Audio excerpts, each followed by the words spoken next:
GitHub or GitLab. If you're confused about which platform to use for your next project, you're not alone. Today, we're breaking down the real differences so you can pick the right tool for your workflow. Let's dive in. First, let's clarify what we're dealing with. GitHub is the most popular code hosting platform out there. It's owned by Microsoft, has over 100 million developers, and it's where most open source projects live. Think of it as the social network for developers.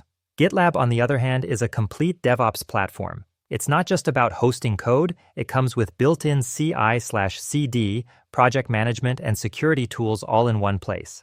Plus, you can self-host it if you want full control.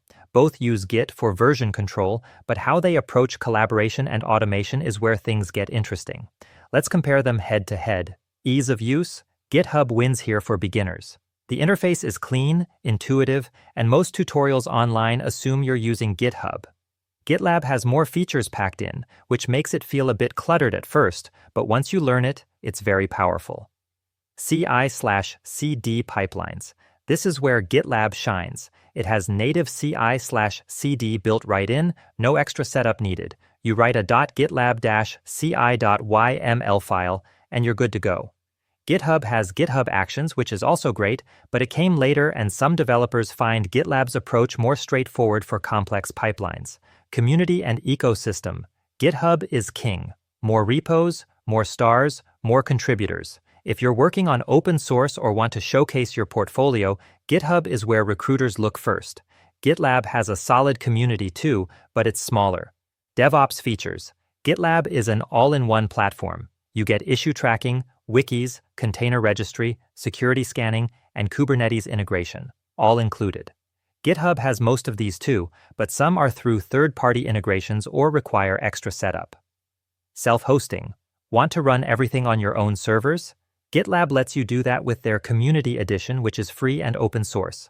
GitHub does not offer self-hosting. It's cloud-only unless you pay big money for GitHub Enterprise Server. Pricing. Both have free tiers that are pretty generous. GitHub's free tier is great for individuals and small teams. GitLab's free tier includes CI/CD minutes and more DevOps tools out of the box. For paid plans, it depends on your team size and needs, but they're competitive. So, which one should you choose? Go with GitHub if you want simplicity, a massive community, and you're focused on open source or portfolio work. It's beginner-friendly and industry standard. Choose GitLab if you need an all-in-one DevOps platform with powerful CI/CD, self-hosting options, and you want everything under one roof without juggling multiple tools. Honestly, you can't go wrong with either. It's about what fits your project and workflow best. If this helped you decide, hit that like button and subscribe for more tech comparisons. Drop a comment. Are you Team GitHub or Team GitLab? See you in the next one.